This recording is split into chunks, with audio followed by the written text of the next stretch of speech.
This is eCoffee with Experts, where marketers and founders share what's actually working in SEO, AI, and digital growth. Grab your coffee and fuel your mind as we chat with top minds about their wins, struggles, and lessons you won't find in a blog post. Brought to you by Digital Web Solutions, we bring real talk to help you grow your business, one episode at a time. Let's get started. Welcome, Helga Zabalkanska, today on eCoffee with Experts. I am so excited to have you here. There is a lot going on in your life, and we have a lot to talk about. So welcome on to the show. I'm happy to be here. Thank you for inviting me. You're very welcome. So tell me a little bit about what's going on in your world. Kind of give the audience like a nutshell version of everything that you're doing on a day-to-day basis. Yeah, well, that's a complicated thing, right. but it's a nice one. So I am a co-founding partner or co-founder, you can call me as well, for the company which called Solva. And what we do is we actually create our own SaaS products, and we have four of them on board now, and one of them we manage. So my role there is actually to be chief marketing officer, and also I handle product part for my signature product. So imagine being multitask person and multi-purpose person in our company. Okay, so let's start there. You are a co-founder. You're very much entrepreneurial in the startup world. You have a CEO position and a CMO position. These are all positions that you're kind of bouncing in and out of on a daily and weekly basis. I would imagine that for our audience, the agency owners who are in that growth stage kind of feel like that. I have to drive the marketing strategy, but I'm also in the sales strategy, which is the entrepreneurial part, and the CEO strategy, which is leadership. Yeah. How do you think about balancing your time between roles? This is a good one. I try to prioritize, where the fire starts, probably this time. Otherwise, I don't know how to make it I want to be honest. There is no probably good way, everything is balanced and everything works perfect and so on. No. So this is the end of the year. So I'm getting ready for the next year, all the planning on the strategy and so on and so forth. This is the part of the job, because it comes close. So if we have some team things to discuss and everything. I have also my partners, which are extremely helpful in everything, and they can handle other stuff that I'm not able to handle at the moment. And so we have kind of split roles. And thanks God, I work as partially as CEO and product, only on my signature part. So all the other products, they go to other people and to my partners, and they're responsible. So that's what I'm tracking. I know that my metric is revenue and everything here, and the team should work fine and everything. Everyone should be happy and so on. So this is how I try to do this. But I would imagine... sorry for, you need to hire A players. So we have everyone on board, they're A players. So people in the team pretty sustainable by themselves, which is awesome. Yeah. So, okay, I want to get into that secondarily, but primarily, I think a lot of the challenge is being stuck in the reactive stage where there are always fires happening and they're always urgent and always important. How do you think about delegating those? Or how do you think about which ones you take on your plate versus which ones you delegate? And then where does these fires come up in terms of priority with your strategy and your other roles? Probably this is easy. I know where I am strong. I have my strong sides and my weak sides. So if it's kind of my weak side, I will try to delegate this. And if I know that I can do it fast and efficient by myself, I will do it by myself. And this is also coming back to the team because I know that I can trust. Yeah. Okay. So you were telling me a little bit about how you prioritize putting out fires versus your strategic initiatives in the C-suite. Can you tell me a little bit more about that balancing act? Yeah. So basically, this is just my personal experience, so it's not the rule or something. I know my strong sides, so this is why I take the leadership and I will go and do everything and so on. And I also know my weak sides, and this is probably if it's a fire and it needs to be handled immediately, I will delegate it to someone else and ask someone else to do it. And working really for a very long time with my partners, and we know all the strong sides of each other, and I'm okay, I'm not efficient here. Just jump in and do it, and I will switch to another part. So it makes it easier when you have good team. Yeah, which leads us to the A player. So what you're saying is when you see a fire that pops up and it lands on your desk or in your inbox, Mm-hmm.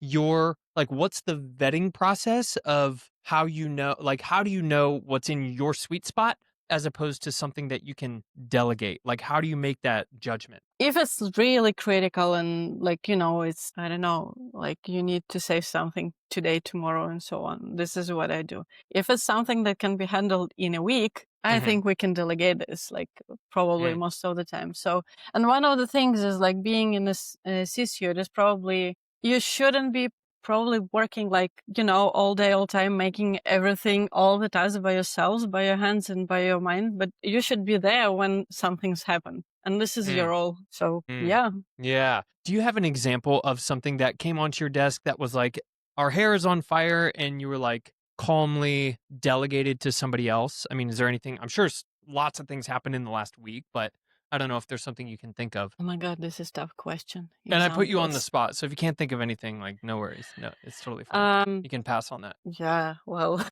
Yeah. it's a hard one.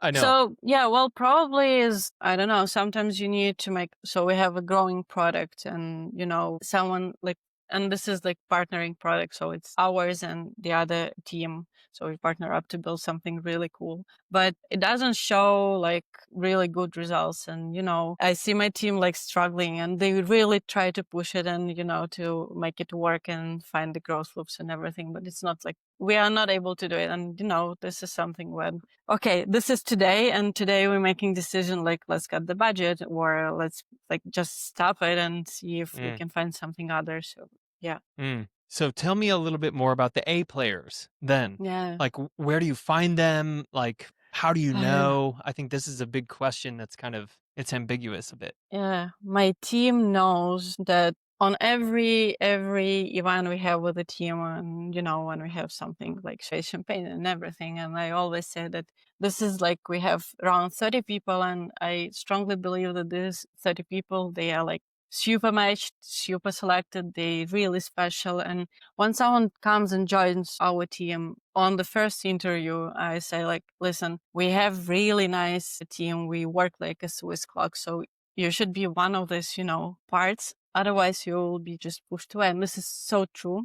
Mm, Not always works, not always easy to find, but I don't know, somehow we managed to do it. There is kind yeah. of magic for me in this, but I think sometimes you can also just see the person and then you can grow the A player. So sometimes you just Mm, need to help this person like to grow and give the opportunity to show themselves as well. So mm. yeah. You said something, and I don't even realize that you said it, but you said you see the person and then you grow the A player. Basically, that's within them, you Yeah. know? Sometimes Yeah. people just need that environment where they can feel like they're pushed, like they're Yeah. valuable, like they're needed, and they have enough guidance, but they also have enough autonomy and freedom to make Yeah. their own decisions. Tell me a little bit more about the culture that you cultivate in order to grow A players. Yeah, well, my part here and in general, like we don't micromanage in the company, and I think it goes to not only like to marketing department or to my signature project. It goes like all over the company, so we don't micromanage. I personally sometimes let people do mistakes and they have their own experience because sometimes we discuss the strategy or the tactics and like, okay, we've tested it just maybe way before you, but it won't work. Like we tested it. Like, but now I believe, I believe in it. And I'm like, okay, let's do it. You have like this amount of time to test it out. So if we see results, we continue. If we don't, then Mm, let's just stop it. And yeah, that's what we do. And also, I don't know. I strongly believe that you don't need to, ever be like angry or disappointed if something goes wrong. And if someone makes like a mistake, that's okay. This is also learning, and it's also sometimes sit and like make a retrospective, why it's not working or what so on. mm. So I think that people on our team, they're not afraid to make these mistakes. Yeah, and to have those checkpoints of, like you just said, like the retrospective, which is a very product term. Yeah. Yeah, a product and a project management term. Do you use like Agile or Scrum, or like what sort of like process do you use? We have Agile and we have like Scrum. So we have all the sprints, and most of the time it's like development team works on sprints, and then design team actually has probably like just a waterfall Kanban. So they just have tasks and they know their deadlines. And marketing team, this is just, we are going. Yeah. We have like weekly planning, and like I'm planning to work on this and that. Yeah, I hope this will take me just this part of amount of time, and we are moving forward. So it's really hard, I think, in like marketing and design to make like sprints and everything, because sometimes like different approach. Yeah, timelines get pushed. Like you said, fires get put on your desk. Like algorithms change. So yeah. Yeah. That's really interesting. I guess let's shift a little bit over to the product side of things. Like, how are you thinking? Like, how do you spot an opportunity? And then how do you go about validating that and then productizing? Well, sometimes you don't see the opportunities, but you just, browse the internet and see something that can be related. For instance, like my signature, it used to be just about email signatures and like creating nice email signature. And then we automated it. So it can be pushed through the connected to the Google Workspace or Microsoft directory, and then automatically pushed to the whole team. So, but then then we're stuck. And we need something to grow again and find something that might be interesting to our audiences. And my partner, he was like thinking, and he came with the idea, listen, this is about the contact sharing. So email signature is a part of the contact sharing, because you want to show all of the contacts and links and so on. Mm-hmm. And we now have like digital business cards. And what we did, we just went through the digital business card solutions. And what we figure out is like, okay, so they're adding email signatures to their like sub products and features. It seems like we are on the match. And then sometimes we can go with a like interview and asking people like if it's like a bigger feature, would it be interesting for them? On the other side, we have live support, and our customers chat a lot with our support team. So we like get requests and everything, and then that's what like bring. If we see lots of requests, we analyze and go with this. So yeah. Okay.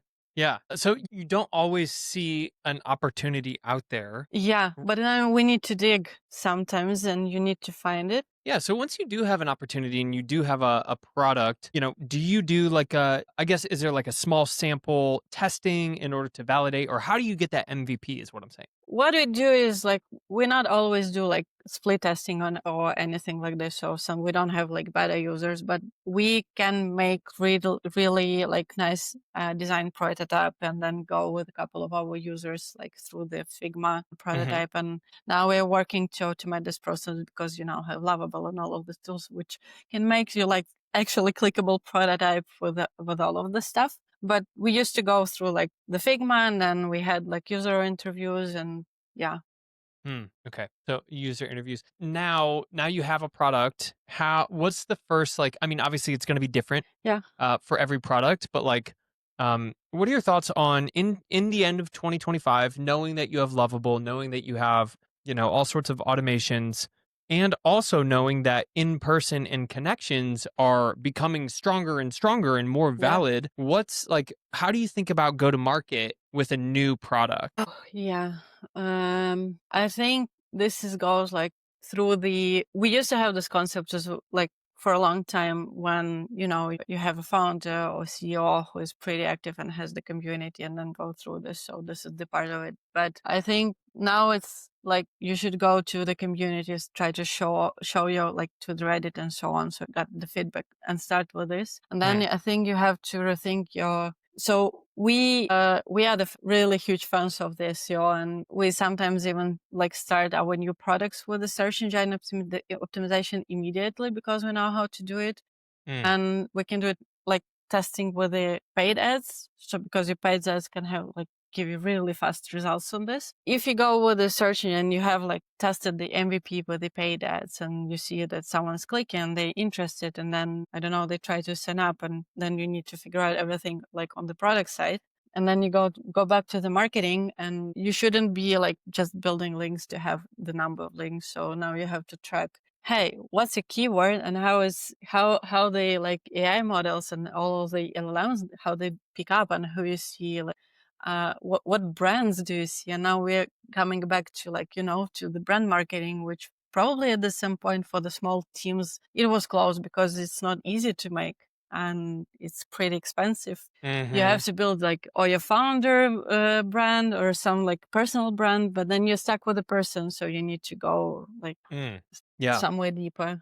Tell me a little about that. You mentioned the founder brand. I think, like you said, it's a sticky situation. It can get you, as a founder, if you have a brand, whatever product is behind you, depending on the founder's traction, you can get traction faster for a new concept. However, it may be the bottleneck as the company scales. How do you make that transition from founder-led brand to, brand-led brand? I don't have much experience because we really not good in the founders and co-founders brands. Got it. Okay, no worries. But I know some I know companies and which are stuck, and this is one of the Ukrainian agency, and they are stuck with the founder's brand, and everyone wants to work with the founder but don't want to work with the people in the agency, and they are stuck. They are not able to grow, and it makes it complicated. So there is one moment when founder should stop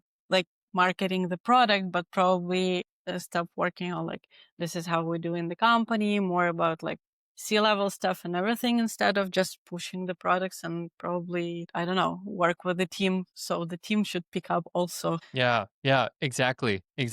And there are, I can think of a couple brands that the brand is the person. Like Tony Robbins is the first person that I think of in the personal development world, I don't know are you familiar with Tony Robbins? Yeah. Okay, got it. Good. I can show in marketing, it would be Neil Patel. So. Yeah, exactly. Neil Patel. Yeah.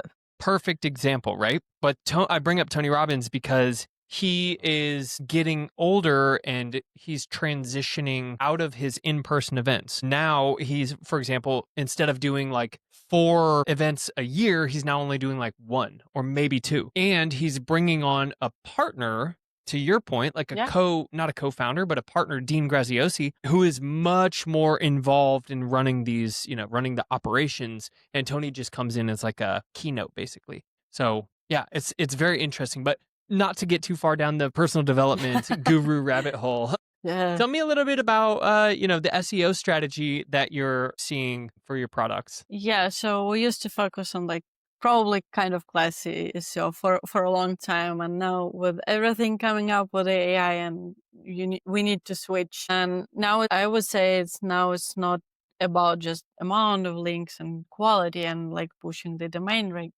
Yes, it's true, it's important, but we see you go to your Google Analytics and then you see how much referral traffic comes from the ChatGPT and so on. So this is okay, how the ChatGPT or Perplexity, how they pick up us or our competitors. So you need to use new tools, which will be tracking it's called generative AI optimization. So then you see okay, so they read this and this and this article, and this is where you need to go and find how you can do it and how you can insert yourself. If it's something existing, if it's something you're okay, we need to build links on a hyper sites that are quite often cited. Yes, so this becomes major things in terms of link building. And then we need to build again authority of the team and people who represent the brand, because it's also connected to how any model basically will cite you and find you. So if you have Reddit account, should be linked to your LinkedIn account, and then should be linked to the article, giving more trust and credibility to the page so LM can pick it up. And then again, making just a regular SEO, you need to be most of the time on the top 10. So the models will pick you up. Yeah, exactly. Especially with the ref, what was it? Google's shift, the ref null or now ref 10. Yeah. Or ref 100 or whatever it is. Yeah. That's a big deal. What's happening, maybe you have an answer for this and maybe you don't, but let's say we're launching a new product or we're bringing a new, business to the market, and Google no longer has ref null. So there's only top 10 links. right? And we're competing with ChatGPT, all the other LLMs, plus AI overviews. What strategies are we doing for a new website with a low DR and not a huge link profile in order to gain visibility there? What I'm working on another project, which is like treating you, and the domain rank is like really low. What I do is actually I'm trying still I go through the LLM, so I just switch my focus from just being on top 10 in the search to be cited. And what I do, I try to reach out to websites and teams to get mentioned in existing articles. Most of the time, these articles will be good because most of the time they will be on top 10. It's really hard if you like no name brand with a low DR. It's hard, but you need to start begging at this point. Yeah. So yeah, that's what we do. And then what I also figure out, like the old classy way of like, so let's push up like low domain. So we have low domain rank website, and then let's add with the low domains, like build up the base of the links. We will have like lots of backlinks, but they will be low quality. It's not good. You should go and try to build like better links at once with a like really good high quality websites. And then you will see pretty fast, really good growth from the search engines. Yeah. So let's say as a startup, maybe I'm funded, maybe I'm self-funded with, a couple trial orders or whatever, and I have a small budget. And I'm trying to gain traction on LLMs and AI overviews because I know based on my market research, we're a SaaS company, or, most of my clients are not going to traditional Google search. They're avid GPT users. Now, it doesn't make sense for me to try and rank in the top 10 other than the relevance it has to showing up in LLMs. And you're saying with that small amount of budget, I should invest in going after a smaller amount of high DR sites that can link back to my content as long as it's good, optimized content on my site. Yeah, I think so. That's what worked for us. Yeah. On our previous project. That's why I'm like, yeah, it works. Yeah. Yeah. Well, the other thing is what we are doing, and what's our strategy is like. It's hard to go if it's a new website and like it's low DR and you have low traffic and low presence in general over the internet. You need to build the this topical relevancy around what you do. So, and it's hard to go with a high intent and like very competitive keywords. You're low budget, you're no name, so it's hard. It's hard. Mm-hmm. What we did is we decided to see really low, not competitive keywords, and we started to building like the topical relevance around us. And this like helps us, to grow. Yes, with the small things, but we don't need like to have 1,000 backlinks to our website to show up. But let's go with a low volume. But if it's long-term project, this is really good way to go. Yeah, so trying to dominate long tail keywords. Yeah. And also you can look in Ahrefs or Moz or SEMrush for like query fan outs and Reddit. I know there are a couple tools that can scrape Reddit for like trending topics, keywords, what keeps coming up. And then you're saying to just write content around that longer tail keyword with, maybe lower search volume, but really build topical relevance. I'm just thinking of like, okay, if I'm let's just say in the agency context, I'm a lead gen agency, right? But there's many types of lead gens. I would just pick one like cold email, cold calling, blah, blah, blah, and just really hammer down into that is what you're saying. Yeah. Yeah. Okay. That's what we do. And, like we try to go like with a high competitive like keywords, and they're good. They bring like really good traffic that converts good because they high intent, but they have big search volume. But when you have like, so we are bootstrapping, we're not funded company. And for us, it's like, it's not easy to get just high quality backlinks like that. We started low, and then I try and basically I can send 10 follow-ups like, hey, man, you need to include us to this article. Tell me what you need. I will be persistent with that project. So Yeah. I mean, persistency. I saw somebody post the other day that consistency and follow through is the new competitive advantage. Yeah. Right. And the personal touch. Yeah, exactly. Showing up. So as we kind of wrap up here, I just wanted to ask one more question about just thinking about like entity and like a branded search, like how important is brand in comparison to like quality of service delivery? I mean, there's kind of like, Oh, there's two sides of that. yeah. Yeah. Yeah, you can speak it from two sides. From the because this is like kind of question, do we need brand or do we need like really good retention? So this is what we are talking about actually, because Yes. brand will bring you lots of customers, and this is awesome. This is really important. But I think especially for we say like even about the agency retention, really important, because if you have like really loyal customers, they stay with you. So brand makes you really good. You can have, if you have good retention, you can have like higher customer acquisition costs. So this is the kind of balance. I wouldn't say like you should do this and that, but if you focus on brand, don't forget about the retention and like sticking around with the customers. Keep an eye on it all the time, make customers happy. Yeah, exactly. There was a quote that I heard, and I'll end with this, and not saying that I completely agree with it, but it was an interesting point that he made, and I'm not even going to mention who it is. But he said the best known brand will beat the best brand every time. And in terms of like, revenue and all kinds of like business stuff. And he's like, his argument was you can't deliver the best service, or you can develop the best service over time, but it's not going to happen on the first shot. So you might as well go all in on your brand, get clients in, charge them something low, try and over deliver on value, and then increase it over time. That's the way to go. Yeah. Like, this is the truth. Yeah. I mean, it's hard though, because like it fights every bit of us who are ethical to be like, it has to be 100% right before I ship, and it's like, well, but we need to start small, and you can ship like ideal if we talk about the product. So we can ship like the done product, because you will never ship it, never ever. So you need to go ahead with build the brand, start small, try to make it quality, like try to keep your customers happy, add new features, add new services if it's the agency. So yeah, ship the core feature as best you can first. Yeah, I love that. Awesome.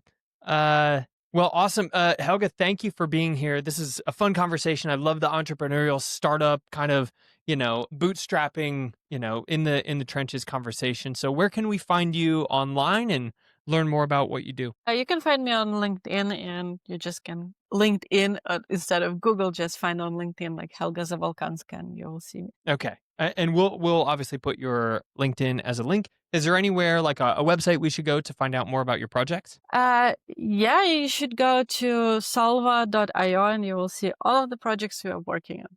We'll be happy. Okay. I love it. Well, Helga Zabalkanska, thank you very much. We will see you next time. Thank you.